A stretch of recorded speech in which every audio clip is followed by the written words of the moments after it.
Good afternoon. I'm Ellen Rose, President of the Association of Junior Leagues International and a member of the Junior League of the City of New York. Wasn't that a fantastic video?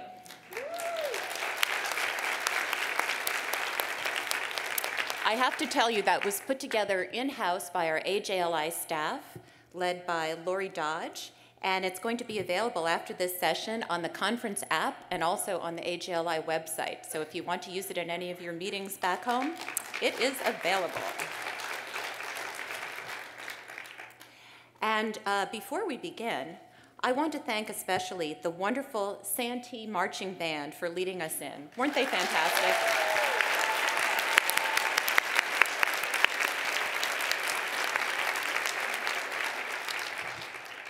The band is comprised of the most advanced student musicians, dancers, and leaders of the Santee Educational Complex in South Los Angeles.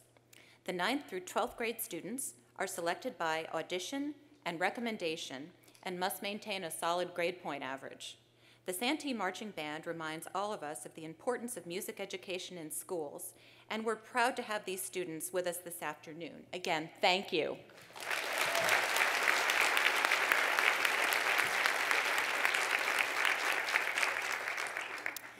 It's my pleasure to open our opening session by introducing Alice Gardner-Beretta, the International Director on the AJLI Board, who will deliver the invocation. Alice.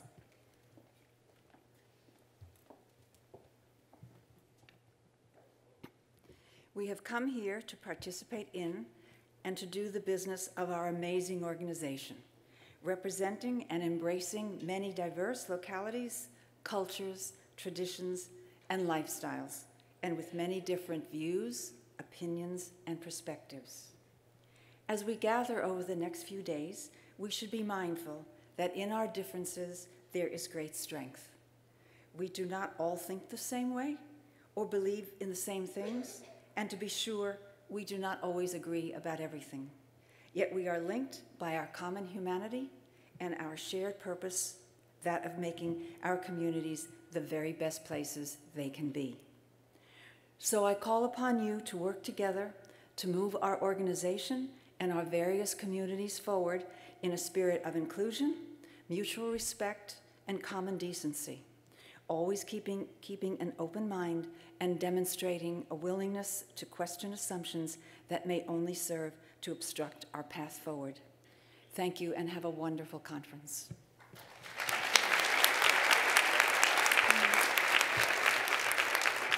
Thank you, Alice. This afternoon, we will hear from Allison Coy Howard, member of the Junior League of Los Angeles, who will sing the anthems of our 4 Junior League countries. She will be accompanied on the piano by Dan Redfield, musical director and conductor of the Los Angeles Opera's secondary in-school opera. I just have to share a little with you about Allison and Dan. Allison holds a master's degree from the Royal Academy of Music in London and has performed internationally in operas and symphonic works, as well as some of my favorite musicals, including Cats. Dan is a classically trained composer, conductor, orchestrator, and pianist. His Arioso for oboe, percussion, and strings will receive its world premiere with the Santa Barbara Orchestra next month. He has scored numerous films and has also been the musical director and conductor of more of my favorite musicals, including Into the Woods and Sweeney Todd. I was going to say please rise, but you're already standing, so we're ready for the singing of the national anthems.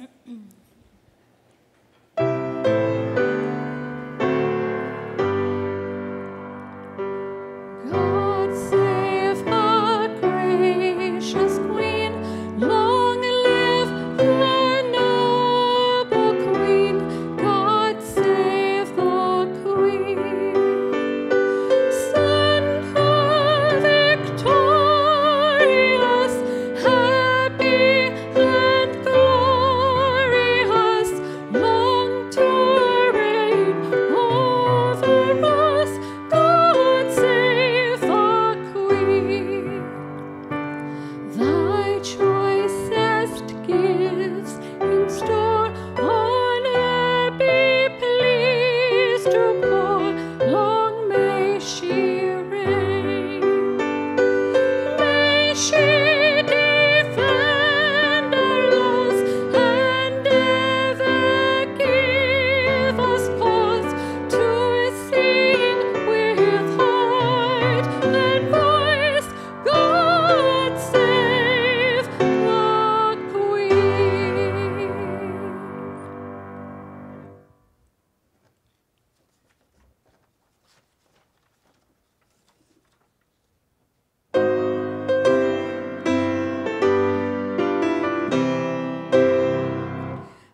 to say, can you see by the dawn's early light what so proudly we hailed at the twilight's last gleaming, whose broad stripes and bright stars through the perilous fight o'er the ramparts we watched were so gallantly streaming, and the rockets that burned the bombs bursting in earth gave proof through the night that our flag was still there. Oh, say does that star-spangled banner yet wave o'er the land of the brave and the hope of the brave.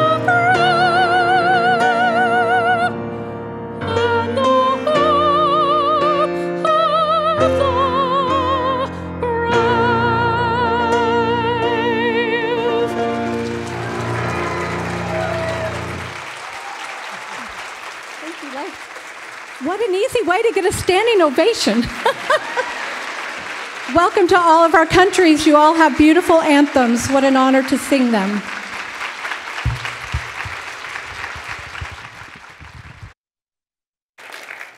Thank you, Allison. You sang the anthem so beautifully, and thank you also to Dan and to the LA Opera for the work they do bringing arts to the community. I understand that Allison is also a lyricist and that she and Dan are currently working together on a new musical. And I can assure you that you have 600 women now ready for the opening. So please be seated. Thanks very much. We will now hear greetings from the governments of the 4 countries in which junior leagues are located. And first we will hear from Aaron Northey, President-elect of the Junior League of London, who brings greetings from the British government.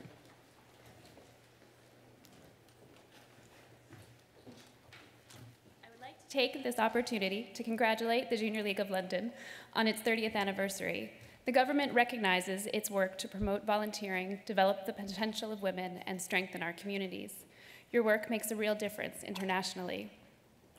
The Junior League of London has had another impressive year with its nearly 400 volunteers continuing to invest in a variety of community programs that support some of the most vulnerable people in society. With over 20,000 volunteering hours carried out in the last year, your work can only be commended. I do hope the conference goes well, and congratulations once again on your milestone anniversary. David Cameron.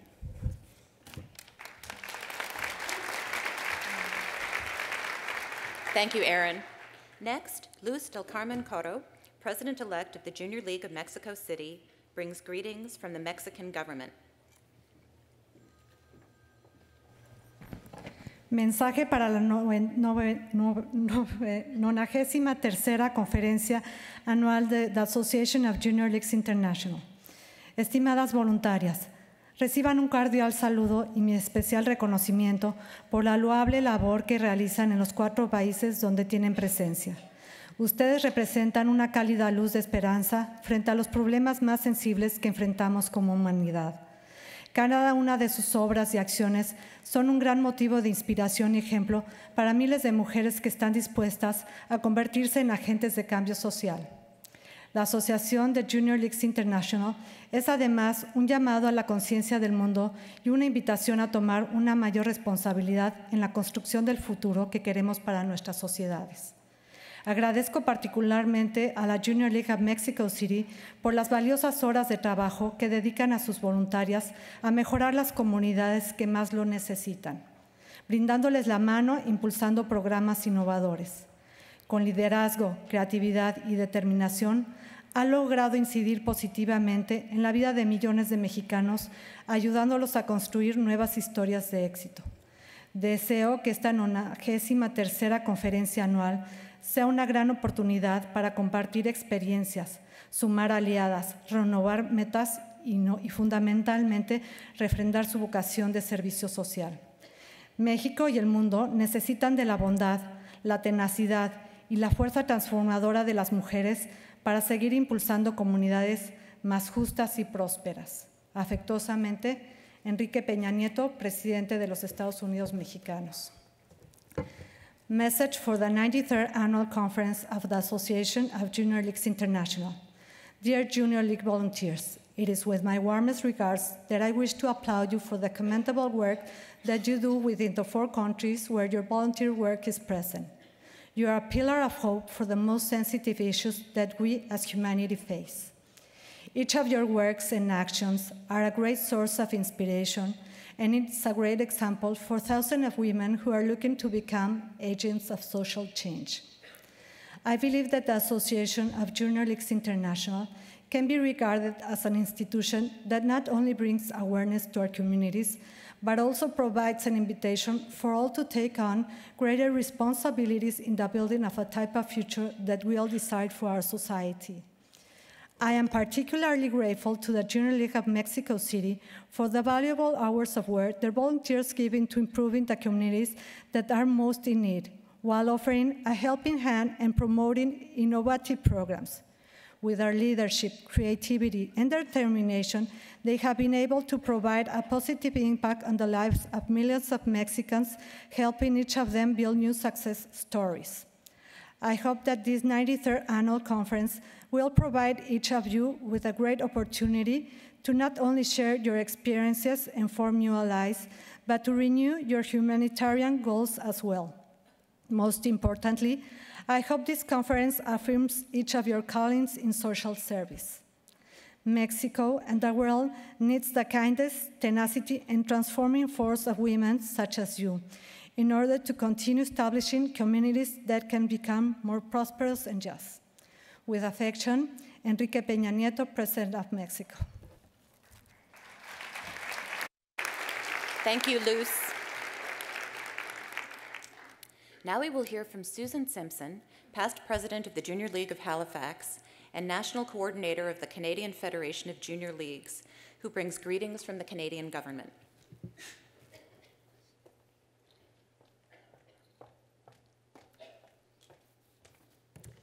Thank you, Ellen.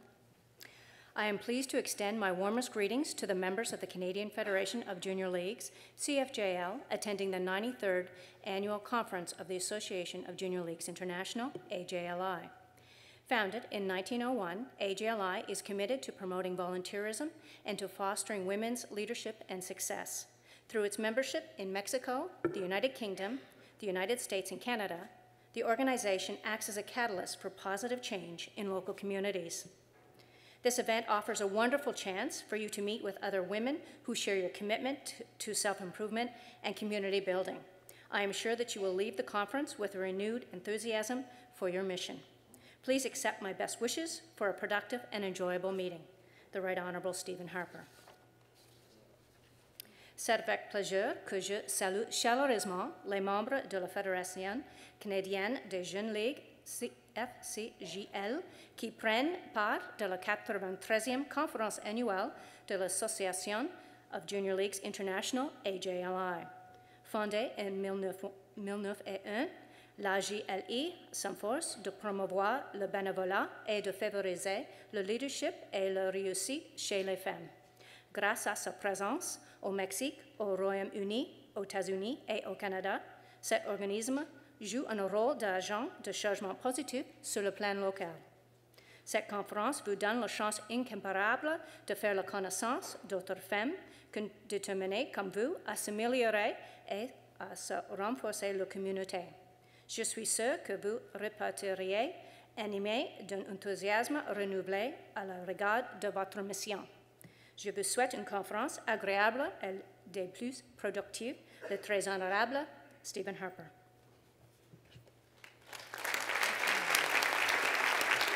Thank you, Susan. Courtney Garvin, president of the Junior League of Los Angeles, will read the greetings from the United States government.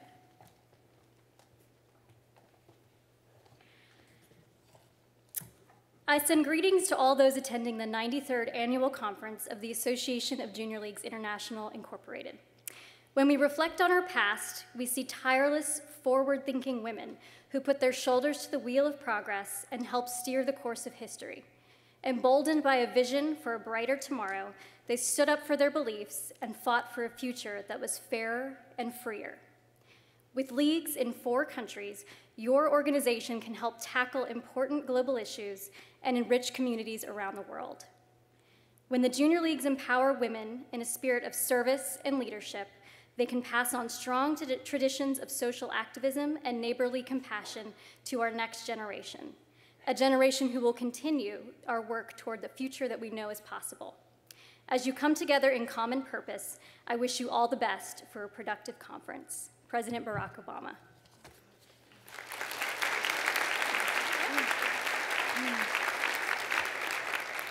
Thank you, Courtney. And now I'd like to ask Nez Okonkwo and Sarah Rickard-Wirtz, Annual Conference Site Committee co-chairs, to come up to the podium.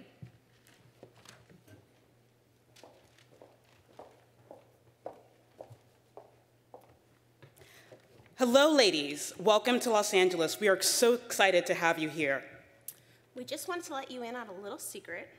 You don't have to be a celebrity to feel like a star this week, because we have got you hooked up with the VIP treatment here in Los Angeles.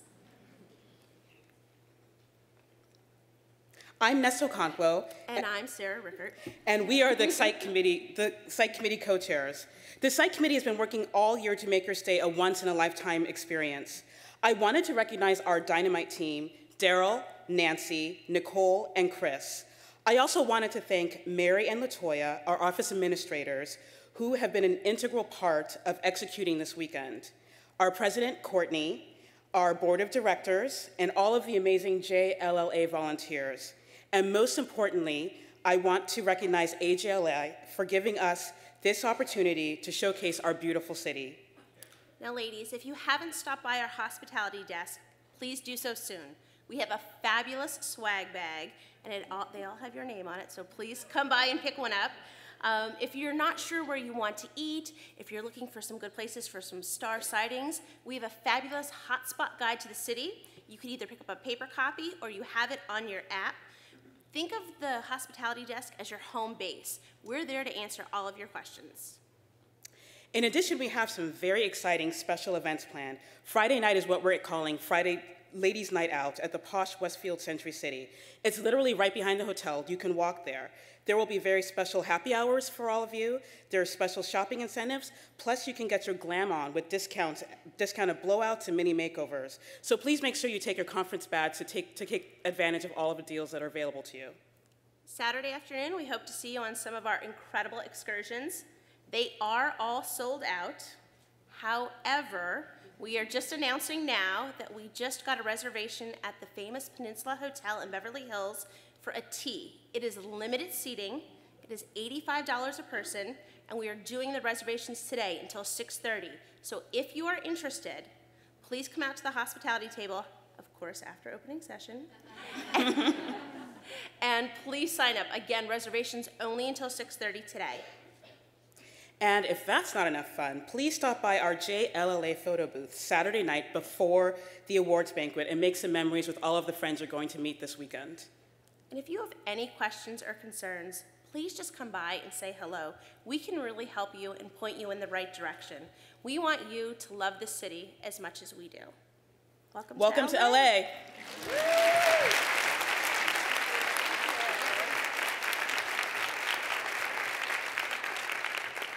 Well, thank you, Ness and Sarah. Thank you, Courtney. And thank you to all the members of the Junior League of Los Angeles for your very warm welcome. It's so nice to be here with you. And now, it's my great pleasure to introduce the Board of Directors of the Association of Junior Leagues International. Each will rise when introduced and will remain standing to receive your applause at the end of introductions. First, Ginny Jarrett, Treasurer from the Junior League of Roanoke Valley. Allison Hammond, Secretary from the Junior League of Kalamazoo. Deanne Cook from the Junior League of Des Moines. Kathleen Demrow, Junior League of Richmond. Cynthia Foster, Junior League of San Francisco. International Director, Alice Gardner-Barretta, Junior League of Calgary. Cece Gassner, Junior League of Boise. Eileen Goodwin, Junior League of San Jose. Laurel Lee Alexander, Junior League of Monterey County. Shuba Lumbach, Junior League of Columbus, Ohio. Jody Penn, Junior League of Shreveport-Bossier. Donna Panapinto, Junior League of Tacoma. Deborah Rubens, Junior League of Sacramento. Sylvia Strobel, a recent transfer from the Junior League of Baltimore to the Junior League of St. Paul. Darcy Swanson, Junior League of Yakima. Olivia Thomas, a recent transfer from the Junior League of Sarasota to the Junior League of Collin County. As your mother always tells you, if you ever move, it's a great way to meet people. And Ann Townsend from the Junior League of Brooklyn. Mary Jo Hunt, Vice President from the Junior League of Buffalo, is unable to be with us at this conference, but I want to thank all of the members of the board for your dedicated service to the association. Thank you so much.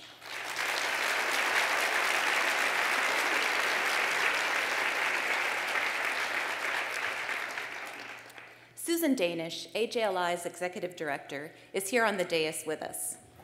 Members of the association staff also join us this afternoon. Will the staff please stand?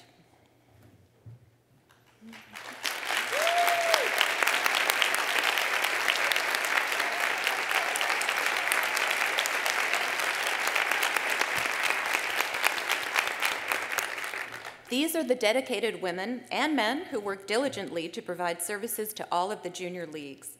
I hope you'll take the opportunity to get to know the staff while we're here in Los Angeles, and please join me in thanking them again for their efforts on behalf of the association.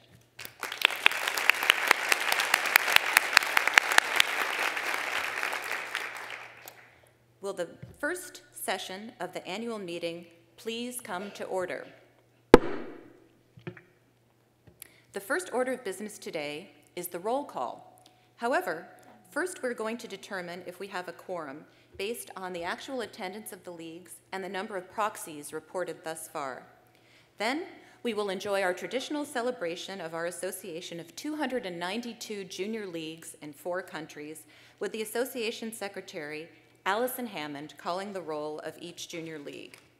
I now call on Association Secretary Allison Hammond, who will report the attendance. Madam President, AJLI bylaws state that a majority of the junior leagues entitled to vote who are present in person or by proxy constitutes a quorum. That means the presence of 147 junior leagues constitutes a quorum. The official registration of junior leagues present as of today, April 16th, 2015, is 222. 10 leagues are reported as represented by proxy. Therefore, the number of leagues present or represented by proxy is 232. Therefore, I move that the registration be accepted and we have quorum. So Allison has made a motion. Is there a second? Thank you. It has been moved and seconded to adopt the registration report. A majority vote is required for adoption. If there is no objection, the chair proposes to take a voice vote. All those in favor, please say aye. Aye. All those opposed, please say nay. The ayes have it. The meeting registration is accepted. Now the secretary will call the roll. Here we go. As I call the roll of the junior leagues, we will take you through 11 decades of history and volunteer community service. Our history and heritage will be shared by decade. At the end of each decade, I will read the list of leagues joining the association that decade, and we will see the lights on our junior league map grow. When I conclude reading the list, I will ask all the delegates from those leagues to respond present, all at the same time, and then turn their lights on. This is a different one this year. There you go. You click it. And then you'll place the light on the table in front of you. And the lights will remain lit throughout the roll call to illustrate the growth of the junior leagues. Let me repeat the directions once more. At the end of each decade, I will read the list of leagues, and at the end of the list, we'll ask all of the leagues named to respond present in unison. Let's begin our video history now.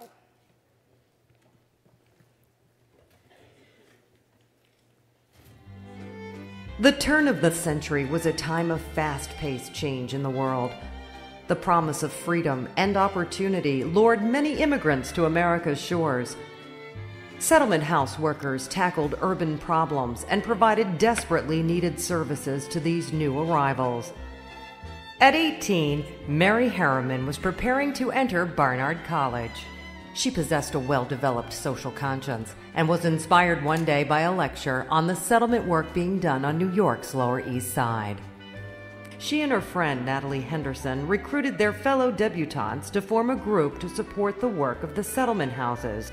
So in 1901, the Junior League for the Promotion of Settlement Movements was born. It became the first Junior League. Will the Junior League of the City of New York, as our very first league, please respond present? Junior League work soon expanded. Junior League volunteers and professional teachers went together into homes. Their visiting teachers concept was soon adopted by the New York City public school system. In Brooklyn, League members identified the need for free lunches in the public schools and successfully petitioned the Board of Education. Once again, the idea would become a model for school lunch programs elsewhere. In this first decade of the 20th century, 3 new leagues were founded: the Junior Leagues of Boston, Brooklyn, and Portland, Oregon. Will Boston, Brooklyn, and Portland, Oregon please respond present?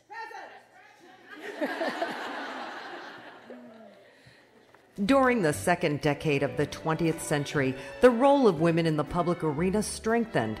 Out of the settlement house movement had come a new respect for social work and for women as volunteers. As more leagues were formed and members joined, committee efforts branched out with visiting nurse programs and baby shelters, even dressmaking classes and hospital work. To keep members connected, a Junior League bulletin was created in 1911. During World War I, Junior Leagues played an active role selling war bonds. The San Francisco League formed a motor delivery service that served as a model for the nationwide Red Cross Motor Corps. The suffragette movement was also in full swing, and one league, St. Louis, was formed in 1915, specifically to support the cause. By the end of the 1910s, the 19th Amendment to the U.S. Constitution passed, giving all American women the right to vote.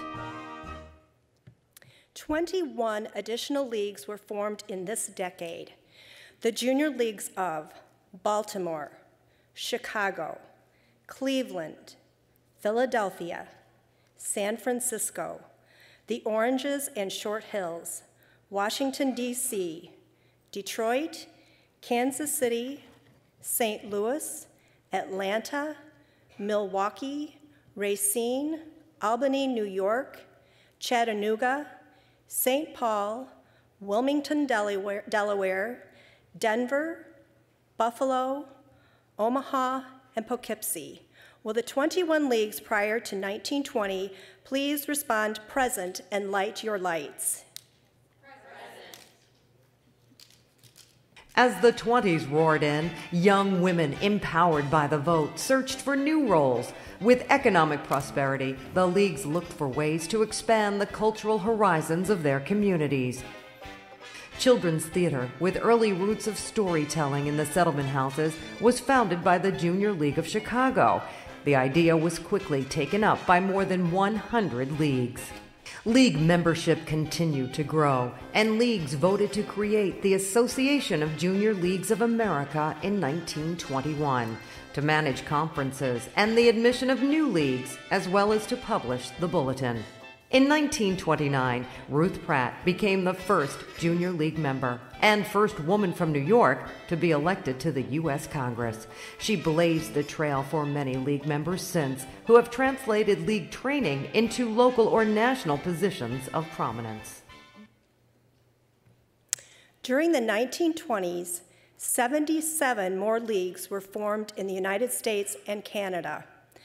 The Junior Leagues of Cincinnati, Dayton, Eastern Fairfield County, Syracuse, Duluth, Hartford, Knoxville, Lincoln, Louisville, Montclair, Newark, Rhode Island, St. Joseph, Sioux City, Tacoma, Greater Princeton, Birmingham, Alabama, Dallas, Indianapolis, Kingston, Little Rock, Memphis, Nashville, Orange County, New York, Pittsburgh, Portland, Maine, Greater Springfield, Massachusetts, Charleston, South Carolina, Charleston, West Virginia, Columbus, Ohio, Honolulu, Greater New Haven, Elizabeth, Plainfield,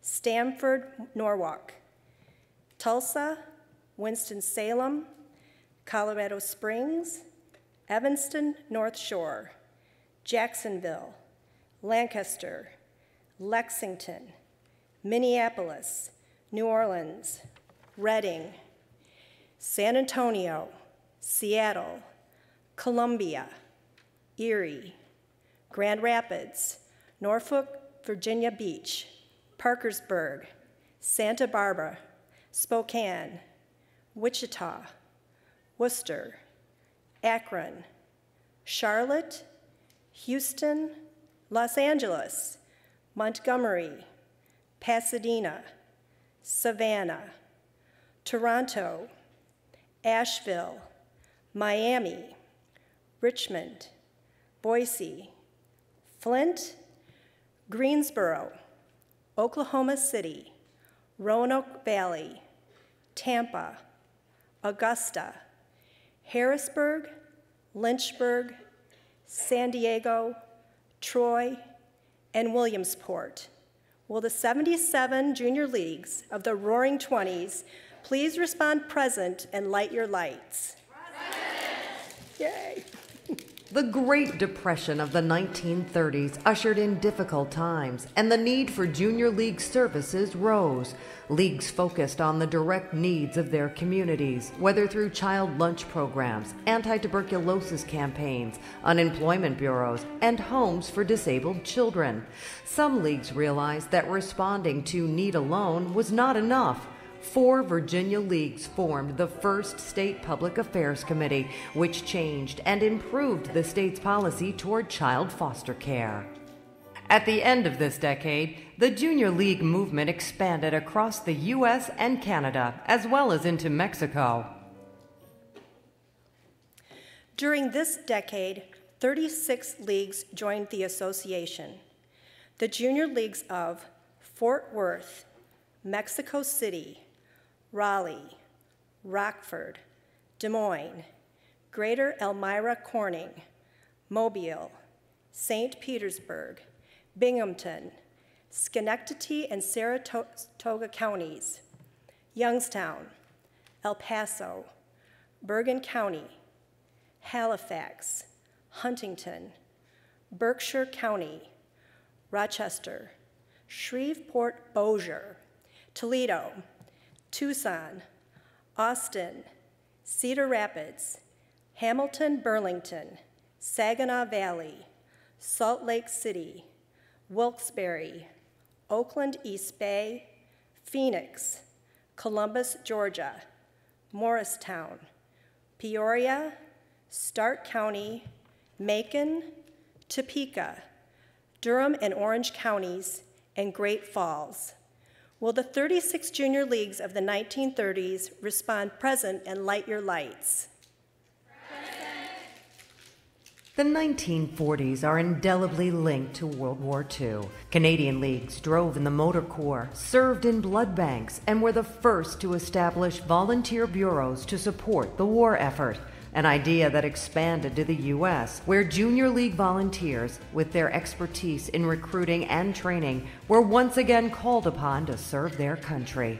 Members like Ovida Culp-Hobby of the Houston League assumed national leadership positions. She was tapped by Congress to help create the Women's Army Corps known as the WACs.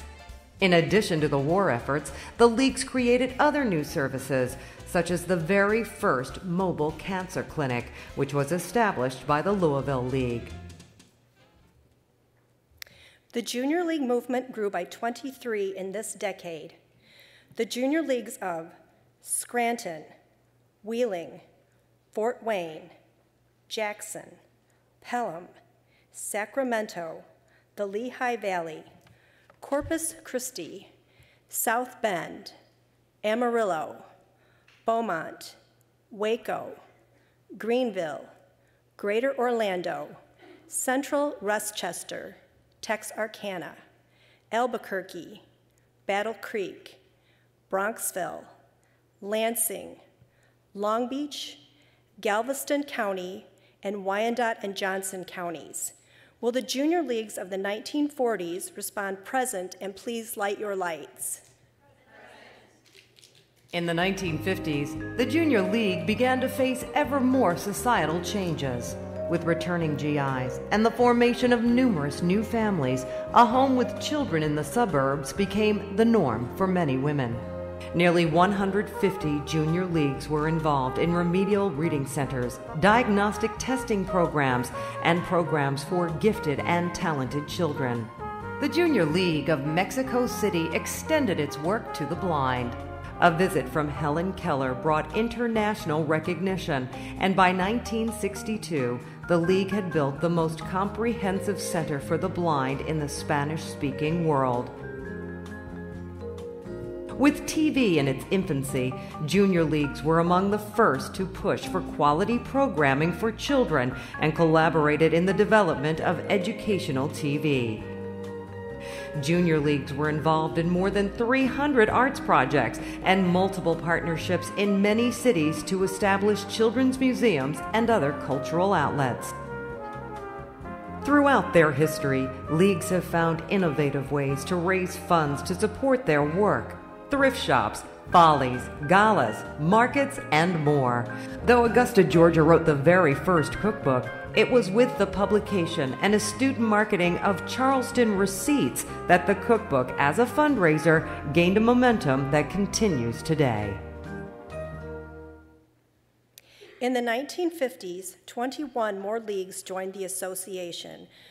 The Junior Leagues of Westchester on the Sound, Springfield, Illinois, Westchester on Hudson, Spartanburg, Birmingham, Michigan, High Point, Wilmington, North Carolina, North Westchester, Ogden, Lubbock, Abilene, Baton Rouge, Calgary, Hampton Roads, San Angelo, Kingsport, Greater New Britain, Greater Fort Lauderdale, Greenwich, Edmonton, and Fresno. Let's hear from the junior leagues of the 1950s. Please say present and light your lights.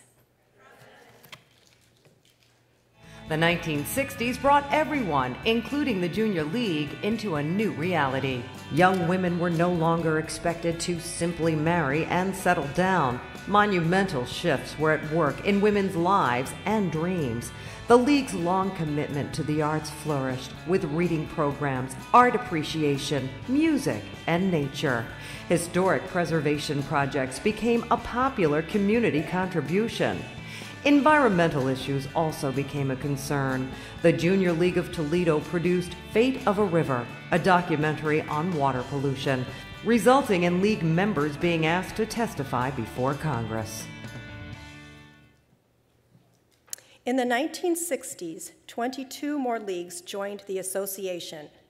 The junior leagues of Fort Smith, Tyler, Tallahassee, Evansville, York, the Palm Beaches, Riverside, Eugene, Long Island, Monterey County, Albany, Georgia, Midland, Bakersfield, Palo Alto Mid-Peninsula, Summit, Monmouth County, Fargo-Moorhead, Lake Charles, San Jose, Pensacola, Waterloo, Cedar Falls, and Wichita Falls.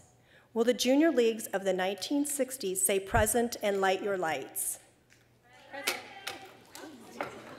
In the 1970s, leagues affirmed their commitment to a diverse membership by adopting the Reaching Out statement that welcomes women of all races, religions, and national origins who demonstrate an interest in and commitment to volunteerism.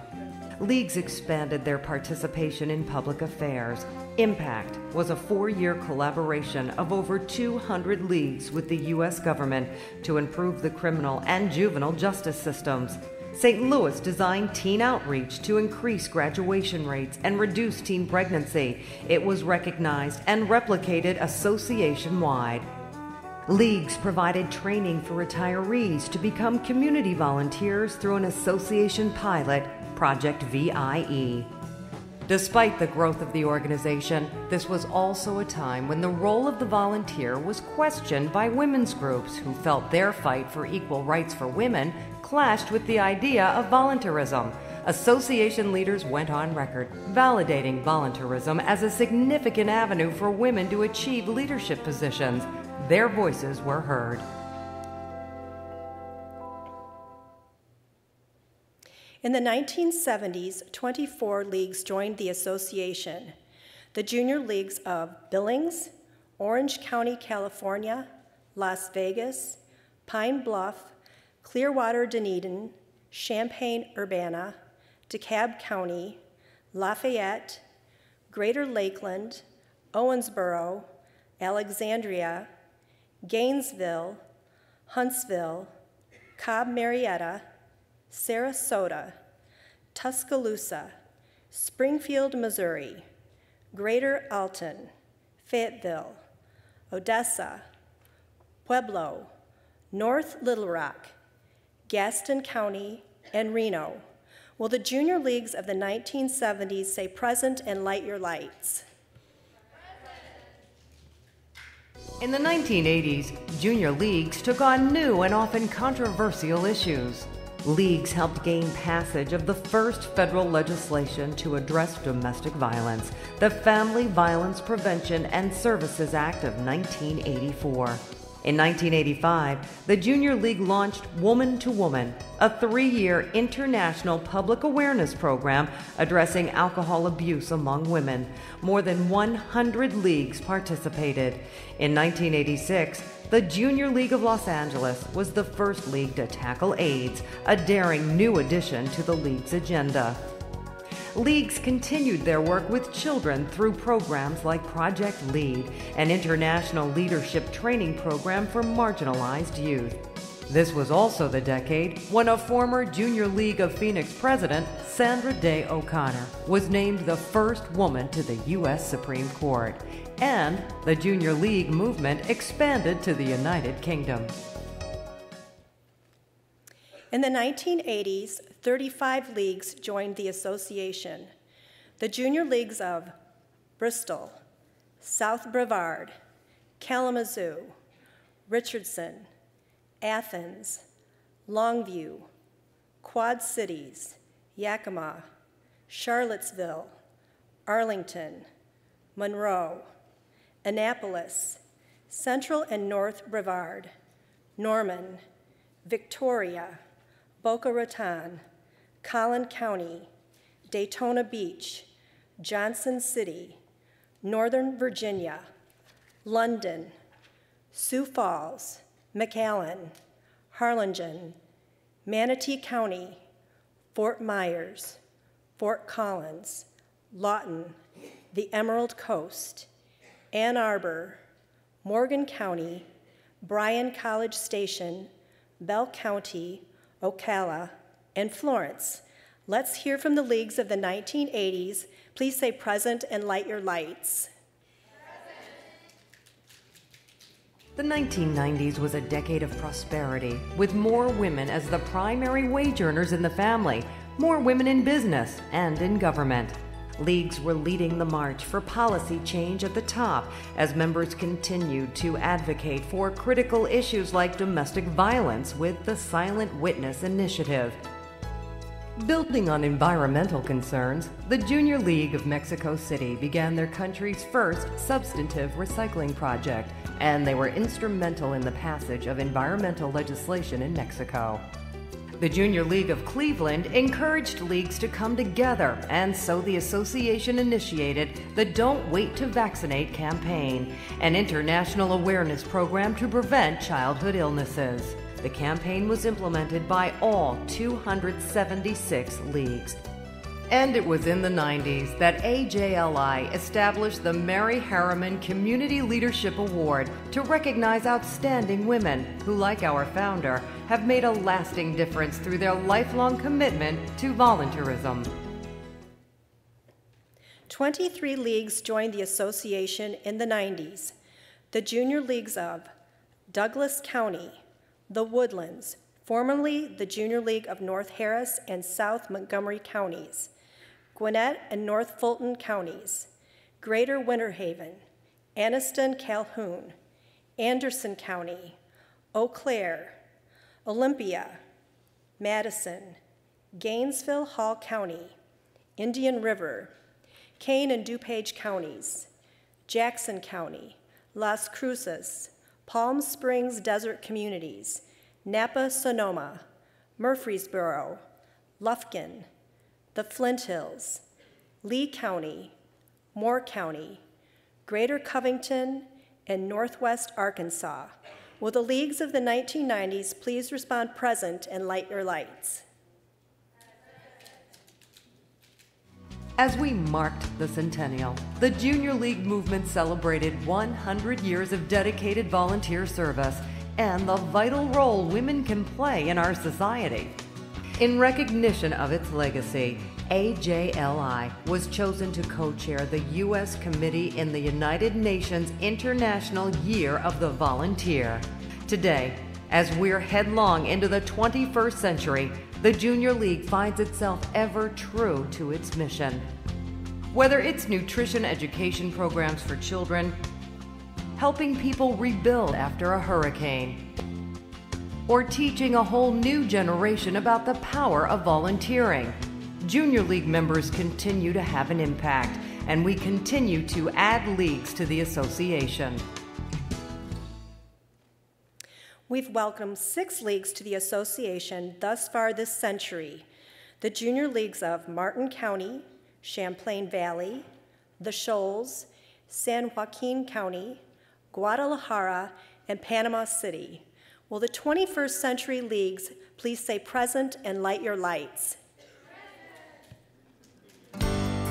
This is the story of the Junior League, an organization with a proud history, a bright future, and an enduring mission. We have been and will always be an organization promoting volunteerism, developing the potential of women, and improving communities through the effective action and leadership of trained volunteers. We will always be women building better communities. I would like to ask all delegates to please stand and hold your lights high as a symbol of the power of the association.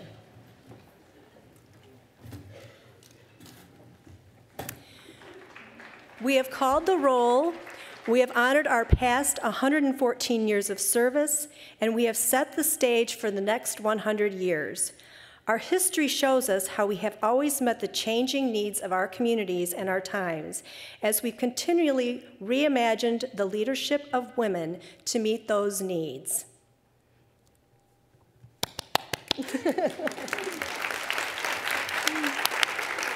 Thank you, Allison. And now we would like to recognize some of our oldest junior leagues who will begin celebrating significant anniversaries between this 2015 annual conference and annual conference 2016. I'm going to recognize each league, so let's all make some noise for them when their names are called. Celebrating their 50th anniversaries, the junior leagues of Bakersfield,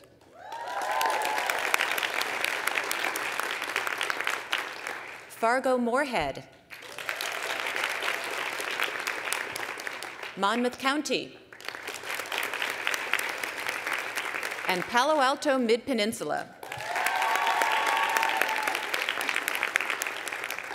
Celebrating their 75th anniversaries, the junior leagues of Fort Wayne, Jackson, and Scranton. Celebrating their 80th anniversaries, the junior leagues of Columbus, Georgia, and Morristown. Celebrating their 85th anniversaries, the junior leagues of Des Moines, Greater Elmira Corning, Fort Worth, Mexico City, Raleigh, and St. Petersburg. Celebrating their 90th anniversary, the junior leagues of Akron, Charlotte, Columbia, Erie, Houston, Los Angeles, Norfolk, Virginia Beach, Parkersburg, Pasadena, Santa Barbara, Savannah, and Toronto. Celebrating their 95th anniversaries, the junior leagues of Eastern Fairfield County, Louisville, Greater Princeton, and Sioux City. And now one league is celebrating its 100th anniversary, the Junior League of Milwaukee. Congratulations.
Was that your headquarters? Oh my goodness. Wow. It's truly remarkable to think that once again we're here at Annual Conference celebrating another league reaching this extraordinary milestone. So let's take a moment to congratulate the Junior League of Milwaukee once again. Congratulations.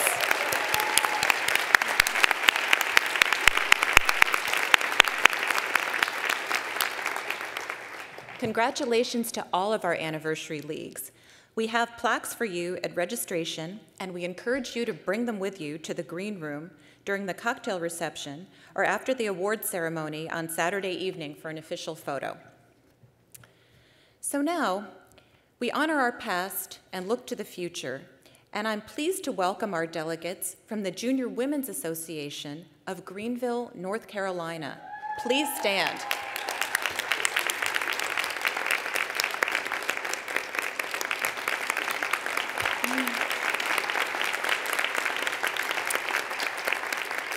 This past year, their group officially began the affiliation process to become a junior league, and we could not be more excited. Welcome. We hope you'll reach out to them throughout the conference to get to know each other and share experiences as they learn more about the power of association. The next order of business is the adoption of the conference rules, which were included in the call to conference materials. If there's no objection, we will dispense with the reading of the rules. Are there any questions on the conference rules? Okay. So the question is on the adoption of the conference rules, which requires a 2/3 vote. If there is no objection, we will have a vote, a standing vote by the voting delegates of each member league. So voting delegates, those in favor, please rise.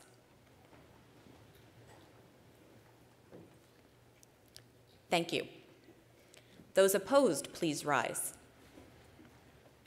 Okay, the conference rules are adopted. The business now in order is to adopt the program, which includes the agenda for conference.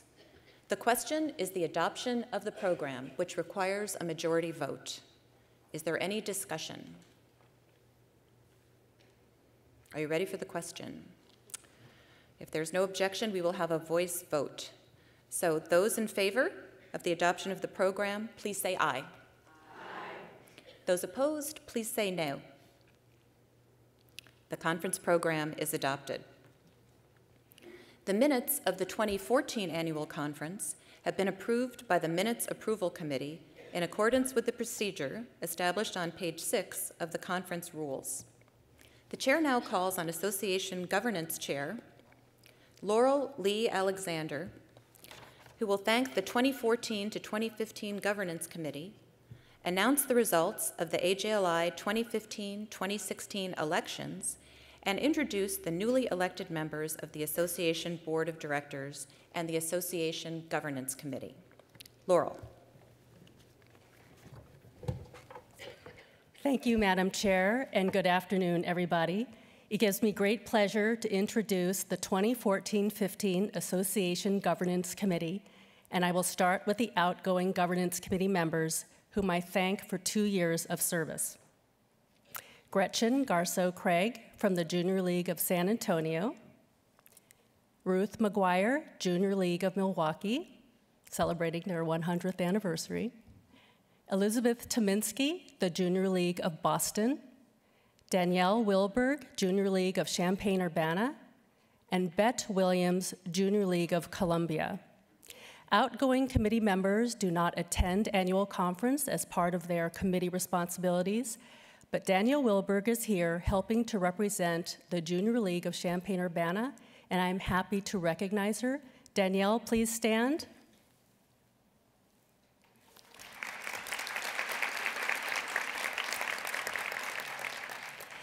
I also wish to acknowledge the service of the ongoing Governance Committee members who will continue with their 2-year terms.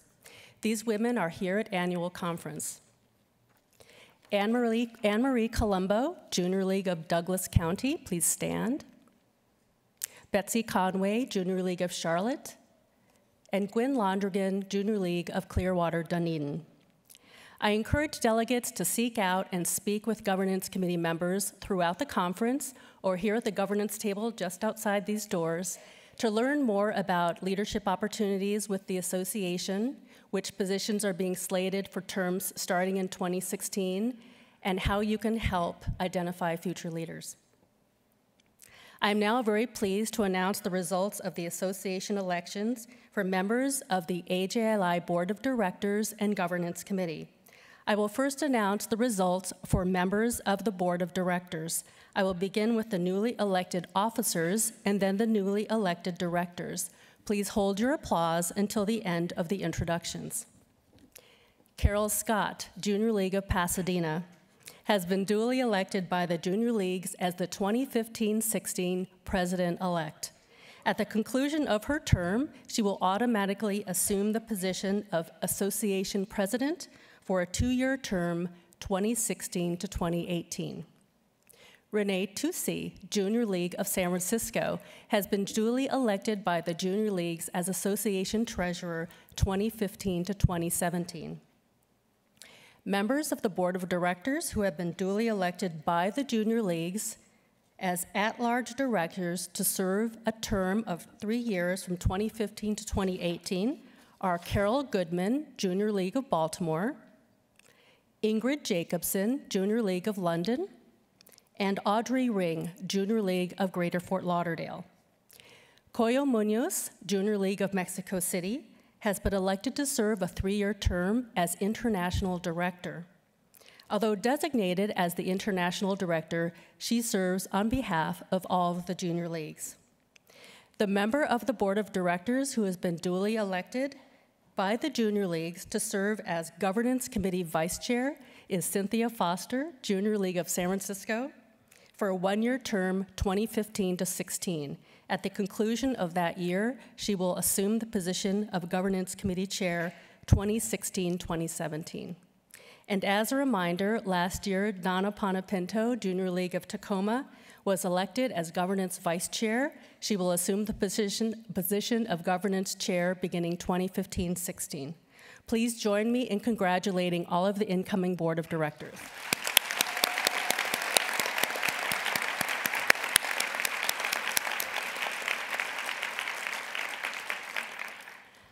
I have one last announcement, and that is to announce the women who have been duly elected by the Junior Leagues as Governance Committee at-large members. They will serve a term of 2 years from 2015 to 2017. Please stand when I call your name. Sherry Boyle, Junior League of Panama City. Jeannie DeKine, Junior League of Arlington. Nancy Scarlato, Junior League of Philadelphia. And Whitney Wilson-Wirtz, Junior League of Charlotte. Please join me in congratulating the incoming members of the Governance Committee.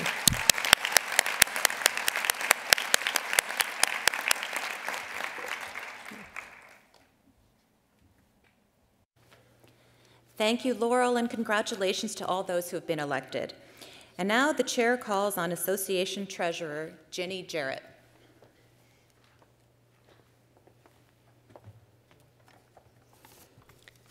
Good afternoon. I'm delighted to introduce our president to you today. I first met Ellen in 1999 when we served together on the association nominating committee. Although I am many years her senior, I thought, man, who is that? I want to be her when I grow up. We've had many great leaders of our beloved association, and a lot of them are sitting right back there behind you today. Ellen Rose is the perfect person for us right now. It is as if the woman and the hour have met. As we struggle to ascertain our place on the global stage, we are led by this incredible woman who lives her life personally and professionally in the international arena, and she is leading us there brilliantly. As we commit to diversity and inclusion, we are led by a woman who sees the opportunity when you requested a review of our Reaching Out statement to open a comprehensive discussion and analysis of inclusion. Ellen inspires without controlling and leads without a personal agenda. Our mission is Ellen's mission, and she lives her life promoting volunteerism, developing the potential of women, and improving our communities through the effective action of trained volunteers. She is one of the most intelligent and compassionate people I have ever known. It's my high honor to introduce, from the mothership, the Junior League of the City of New York, our president, Ellen Kratzer Rose.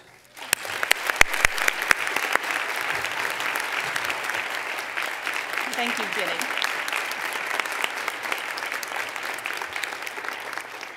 That was so nice. Thank you, Ginny. And hello again, Junior League leaders.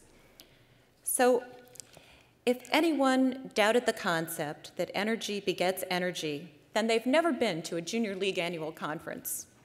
Your energy is infectious, from the entrance to the celebration of anniversaries, From the soaring national anthems to the hum of greetings throughout the room, the vibes are really outstanding, and it's so exciting to be with you. Over the next 2 days, we're going to take this energy and multiply it through connecting and networking, through gaining new skills and learning about new tools. You know the saying, smile and the world smiles with you. Well, did you know that researchers have actually shown that generosity is contagious? One act of kindness breeds another act of kindness, and so on and so on. Kindness multiplies, spreading from person to person. Think of what that means. Each and every one of us, each and every individual Junior League volunteer carries that power. We're each a vessel. What we do with that power can improve a community. All 150,000 women in 292 leagues in Canada, Mexico, the United Kingdom, and the United States hold the power that can transform the world. This is the essence of the multiplier effect. As you know, the multiplier effect is an economic concept. It's home turf for me. It's what I do professionally, helping clients to set goals, plan, and invest. They understand they need to spend some to reap more. For those who may not be familiar with it, let me give you a brief example that illustrates the principle. A corporation builds a new factory. That means employing construction workers and their suppliers. After it's finished, others will be hired to work in the factory.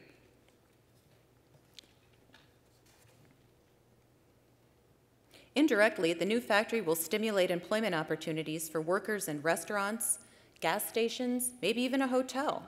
So an increase in spending, building the factory, yields a far greater increase in consumption and income than it costs to build.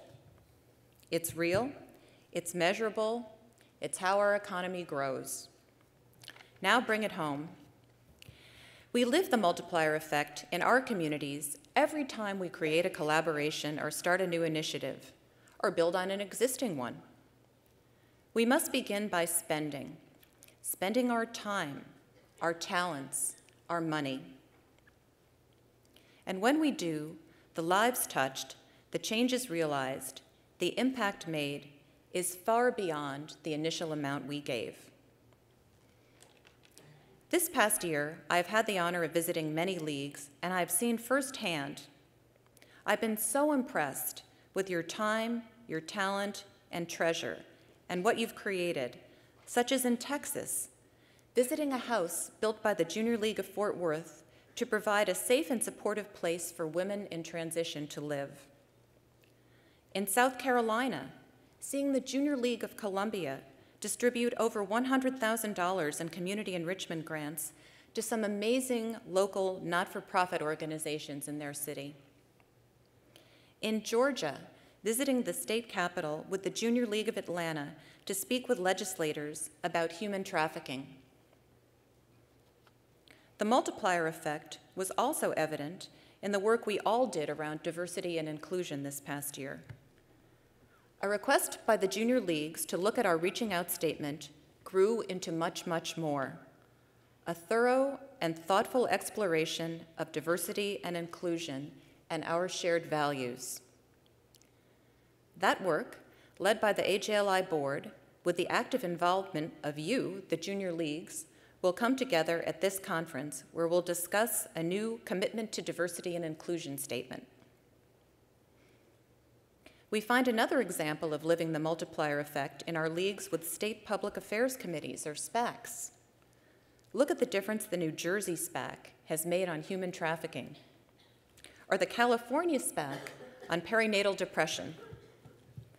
From an AJLI perspective, I can tell you that the new online learning portal multiplies the impact of AJLI training, making it accessible to more members. The One Network initiative, connecting you and AJLI, multiplies our effectiveness because it more easily connects us with each other. And the work of the Action Learning teams, and now the Transformation Rollout Leagues, has been designed to create another type of multiplier effect. No one piece of the transformation, community impact, governance, or membership is the answer, but together, these elements will create junior leagues of the future. Together, they add up to so much more than they do separately. I'm proud of our progress toward creating 21st century leagues poised to attract and retain women today and to meet the needs of communities in an increasingly competitive and complex environment. As we know, needs of communities are complex. We see it in the misunderstandings, the broken relationships, and the violence that dominates the news. We see it in larger, more horrific natural disasters, as well as weather effects, such as the drought here in California. But our leagues have stepped right up. In short, we are not ones to stand idly by.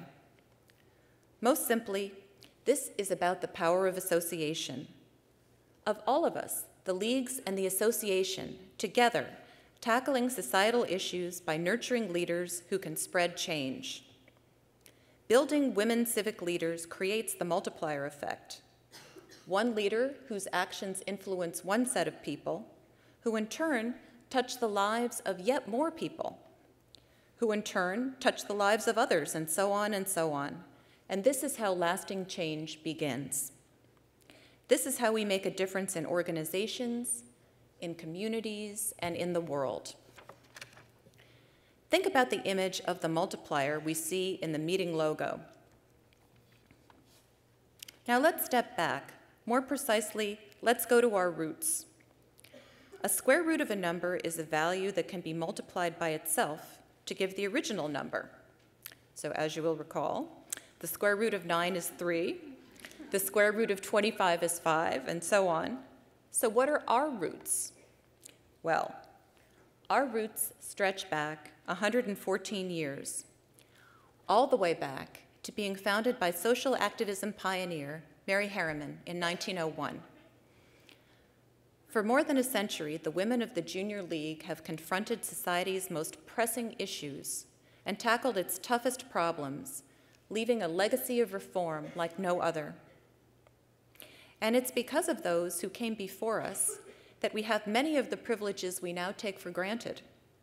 Free school lunches, literacy programs, children's theaters and museums, clean water, children's nutrition, and greater awareness about the scourges of modern society, such as violence against women and drug abuse. Our roots are in this room. We are so pleased to have the first ever AJLI past governance reunion going on during this conference, bringing together about 30 AJLI past board and governance committee members. I encourage you to connect with these extraordinary women to learn more about their Junior League experience and how it's had a multiplier effect in their lives, in their communities, and beyond. Our roots give us a legacy of women leaders, and at tomorrow's Mary Harriman Awards luncheon, we will celebrate yet another outstanding individual.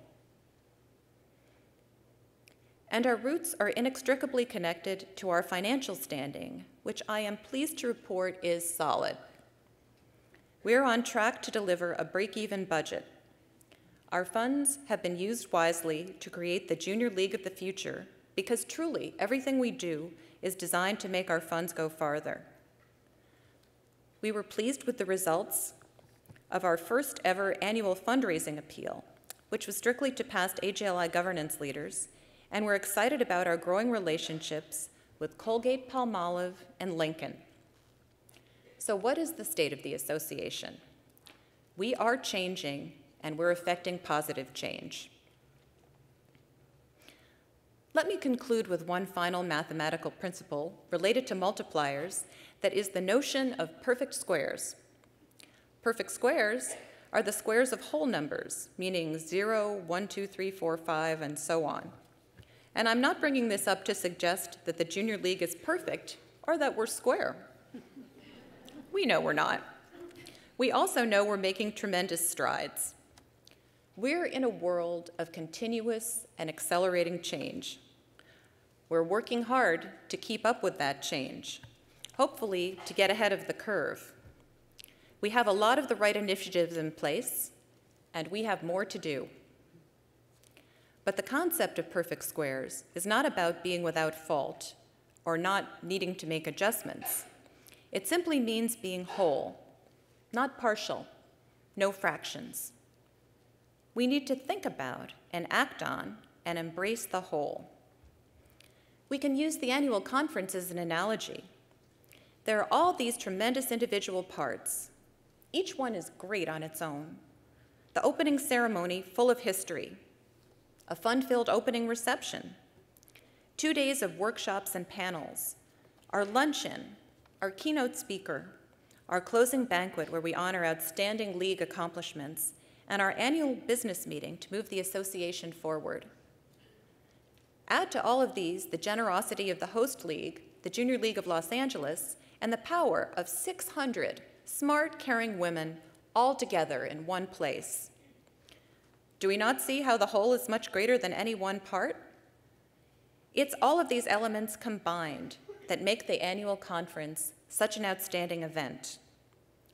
It's our own learning, skill development, and experiences which combine to make each of us whole leaders. It is the whole Junior League which promises to generate lasting, substantive change in our organizations, in our communities, in our world. The whole is the root of power. Look again at our meeting logo. You are the multiplier we see. The Junior League as a whole takes us to the power of 150,000. Imagine what that could mean. But actually, we're here to do more than imagine. We're here to make it reality. Energy begets energy, and we have the power. Thank you.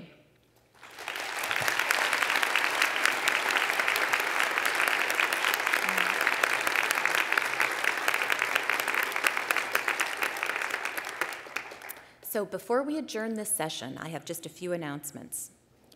Junior leagues wishing to propose a topic for discussion for the Association Governance Dialogue, which is tomorrow morning from 8:45 to 10 a.m., must do so by submitting their item in writing to the Governance Office, which is in the Malibu room on this level, the California level, no later than 6:30 p.m. this evening. This afternoon, the Governance Office is open from 3 to 3:15 p.m., from 4:15 to 4:30 p.m., and from 6 to 6:45 p.m. The Governance Office will close at 6:45 p.m. tonight. The Governance Office hours are posted at registration and are also posted on the Governance Office door. Junior leagues interested in proposing an advisory resolution for consideration at the annual meeting on Saturday, April 18th, must do so by 6:30 p.m. tomorrow, Friday, April 17th. Again, you must submit these in the Governance Office. Once more, the Governance Office is in Malibu, here on the California level. Governance Office hours for tomorrow are at the registration desk and on the door of the Governance Office. Junior leagues wishing to add or delete their name as a supporter of advisory resolutions may do so in the Governance Office. The deadline for adding or subtracting names is 6:30 p.m. Friday, April 17th. Members of the Rules Committee, who are Allison Hammond, Association Secretary, and AJLI board members Cece Gassner and Shuba Lembach, are available to assist you in any matter coming before either the Association Governance Dialogue or the annual meeting. Additionally, the Association parliamentarian, Dr. Eugene Bierbaum, and AJLI's Executive Director, Susan Danish, and Chief Officer for Strategic Initiatives, Ann Dalton, are available to help you. This first session of the 93rd Annual Meeting of the Association is adjourned. The second session will convene at 8:45 a.m., Saturday, April 18th, in this ballroom. So enjoy this afternoon's workshop sessions, and we'll see you back here at 4:30 p.m. for our fabulous conference keynote speaker, Academy Award and Golden Globe Award winner, Gina Davis.